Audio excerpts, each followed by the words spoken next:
Hi everyone. Hi you all.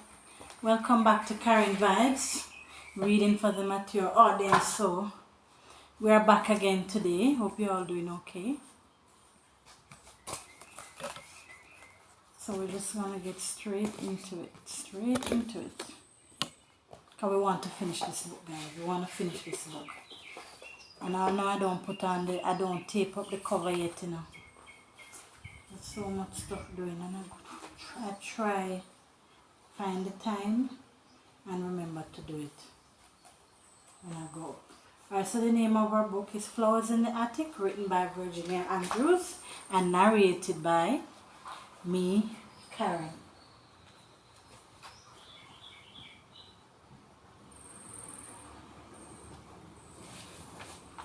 Alright, so we're just gonna go right into it where we left off yesterday.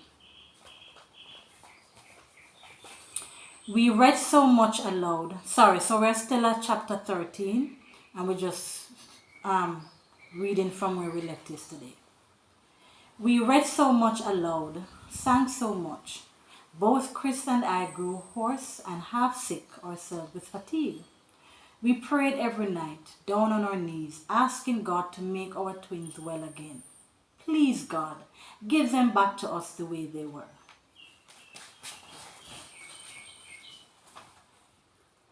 A day came when the coughing eased and sleepless eyelids drooped, and eventually closed in peaceful sleep.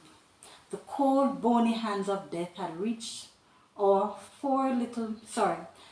cold, bony hands of death had reached for our little ones and was reluctant to let go. For so slowly the twins drifted back to health. When they were well, they were not the same robust, lively pair. Corey, who had said little before, now said even less. Carrie, who had adored the sound of her own constant chatter, now became almost as truculent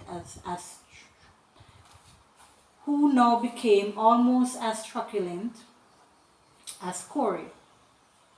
And now that I had the quiet I so often longed for. I wanted back the bird-like chit-chat that rattled on and on to dolls, trucks, trains, boats, pillows, plants, shoes, dresses, underpants, toys, puzzles, and games.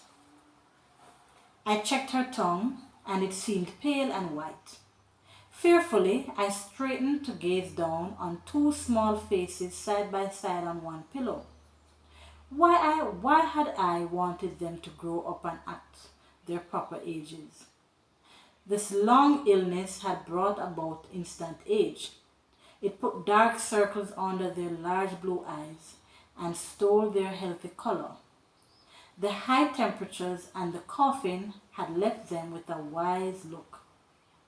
A sometimes sly look of the old, the tired, the ones who just lay and didn't care if the sun came up or if it went down and stayed down.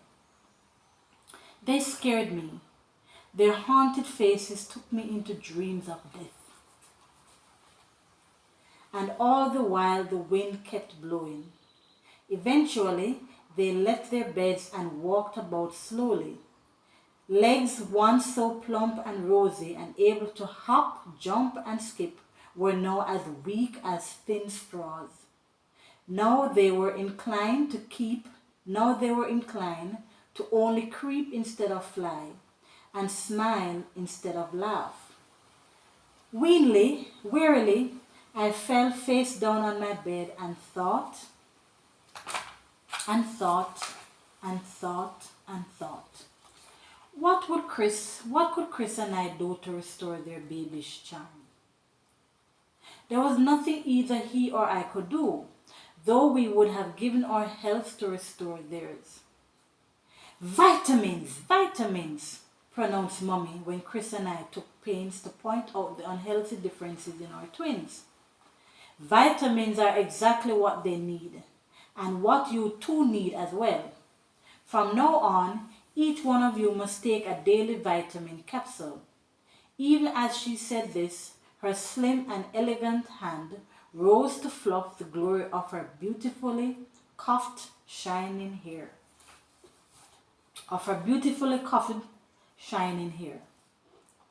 Does fresh air and sunshine come in capsules? I asked, perching on a nearby bed and glaring hard at the mother who refused to see what was wrong.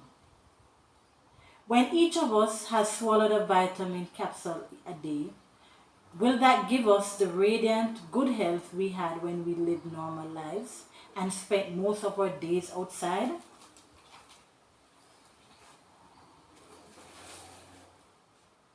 Mommy was wearing pink. She did look lovely in pink. It put roses in her cheeks and her hair glowed with rosy warmth.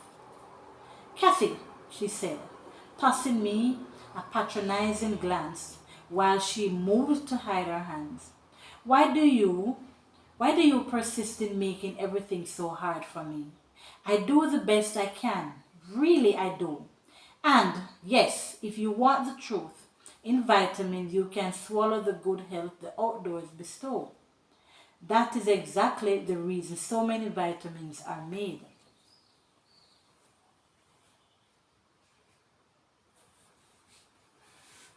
Her indifference put more pain in my heart.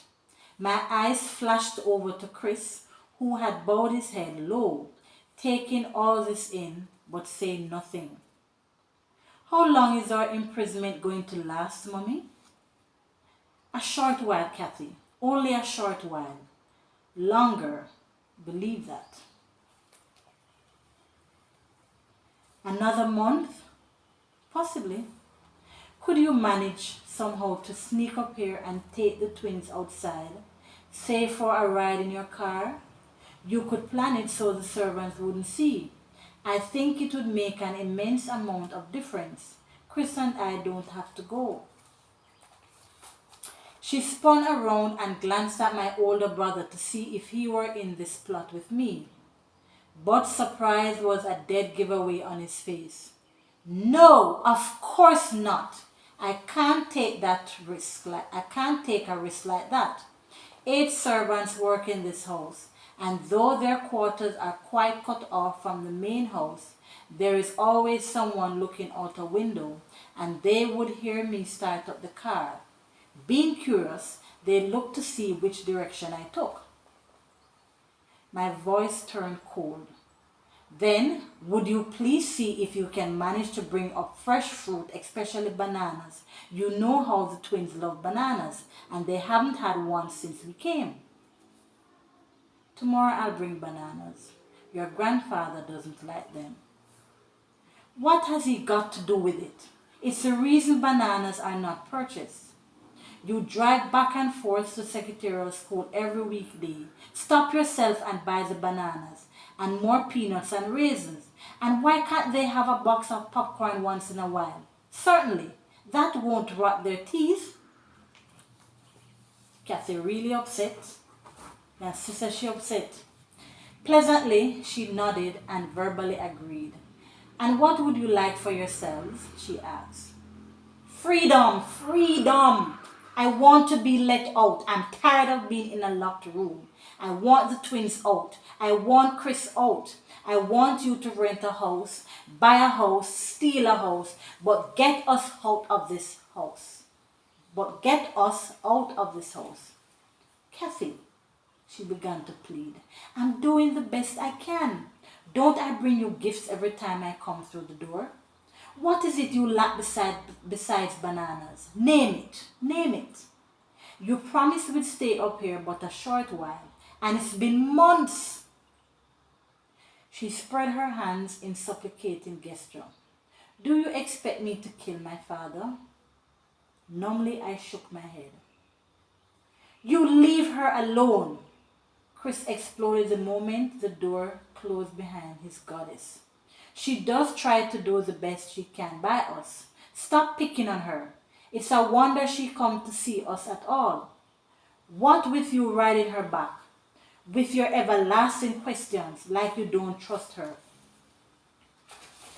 How do you know how much she suffers? Do you believe she's happily knowing her 4 children are locked in one room and left to play in an attic? So that Christopher taking the mother's side. It was hard to tell about someone like our mother, just what she was thinking and what she was feeling. Her expression was always calm, unruffled, though she often appeared tired. If her clothes were new and expensive, and we seldom saw her wear the same thing twice, she brought us many new and expensive gifts too. Not that it mattered what we wore. Nobody saw us but the grandmother, and we could have worn rags, which indeed might have put a smile of pleasure on her face. We didn't go up to the attic when it rained or when it snowed, even on clear days. There was that wind to snarl fiercely as it blew, screaming and tearing through the cracks of the old house. One night, Corey woke up and called to me, "Make the wind go away, Kathy. Make the wind go away." I left my bed and Carrie, who was fast asleep on her side, crawled under the covers beside Corey, and tightly I held him in my arms. Poor little thin body, wanting to be loved so much by his real mother. And he had only me. He felt too small, too fragile, and as if that was rampage, and if that rampaging wind could blow him away, as if that rampaging wind could blow him away. I lowered my face into his clean, sweet-smelling, curly blonde hair and kissed him there, as I had when he was a baby, and I had replaced my dolls with living babies. I can't make the wind go away, Corey. Only God can do that. Then tell God I don't like the wind, he said sleepily. Tell God the wind wants to come in and get me. I gathered him closer, held him tightly, never going to let the wind take Corey away. Never. But I knew what he meant. Tell me a story, Kathy, so I can forget the wind. There was a favorite story I concocted to please Corey, all about a fantasy world where little children lived in a small, cozy home with a mother and father who were much, much bigger and powerful enough to scare away frightening things. A family of 6, with a garden out in the back where giant trees held swings and where real flowers grew. The kind that knew how to die in the fall and how to come up again in the spring. There was a pet dog named Clover, and a cat named Calico, and a yellow bird sang in a golden cage all day long. And everybody loved everybody, and nobody was ever whipped, spanked, yelled at, nor were any of the doors locked, nor the draperies closed. Sing me a song, Kathy. I like it when you sing to me. I like it when you sing me to sleep. I held him smugly in my arms and began to sing lyrics I had written myself to music. I had heard Corey hum over and over again, his own mind music. It was a song meant to take from his fear. It was a song meant to take from his fear of the wind, and perhaps take from me and my fears too. It was my very first attempt to rhyme. I hear the wind when it sweeps down from the hill. It speaks to me when the night is still. It whispers in my ear the words I never hear, even when he's near. I feel the breeze when it blows in from the sea. It lifts my hair, it caresses me. It never takes my hand to show it understands. It never touches me tenderly. Someday I'll know I'm gonna climb this hill, I'll find another day. Some other voice to say the words I've got to hear. If I'm to live another year. If I'm to live another year.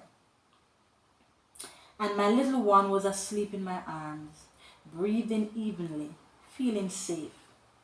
Beyond his head, Chris lay with his eyes wide open, fixed upwards on the ceiling. When my song was over, he turned his head and met my eyes. His 15th birthday had come and gone, with a baker cake and ice cream to mark the occasion and a baker cake and ice cream to mark the occasion and special. Gifts, they came every day, almost. Now he had a Polaroid camera, a new and better watch. Great, wonderful. How could he be so easily pleased? Didn't he see our mother wasn't the same anymore? Didn't he notice she no longer came every day? Was he so gullible? He believed everything she said, every excuse she made. I guess Chris doesn't have a choice. Sometimes they have a saying where some persons can be in denial. And sometimes even when you say that something is wrong, you just don't want to believe it. Remember who sang the song? It says, tell me a lie and make me think they're true. So sometimes even when the truth is facing us in the face, now we just don't want to believe it, but sometimes you have to. Anyhow, we pause there for today and we will be back in short order. So thank you folks for listening. Please remember to like, subscribe and share. And if you haven't been listening, you can always go on YouTube, find my page. It's Karen Vibes. It's KrenVibes, and that comes with an exclamation sign. And you'll see my picture. And you can just tune in and follow the other books that I've read so far and follow the beginning of this story. And we'll soon be finished. As I said yesterday, I have an exciting book that I want to get into, but I need to finish this one first. So guys, have a wonderful evening. Please remember to go onto my tea page. Please share and tell your friends about it. Cave Spicy Teas. So I have a tea shop, and you can go on and see the different teas. I have 2 new teas coming out shortly. Not gonna say anything yet until I put it out there and you'll see it. So it will be, what would you say, a surprise. Keep you guys in surprise until you see the tea. And I don't see a lot of persons with this type of tea that I'm coming out with, but all of these teas are very good for your health. Anyway folks, peace out and we'll be back. Bye.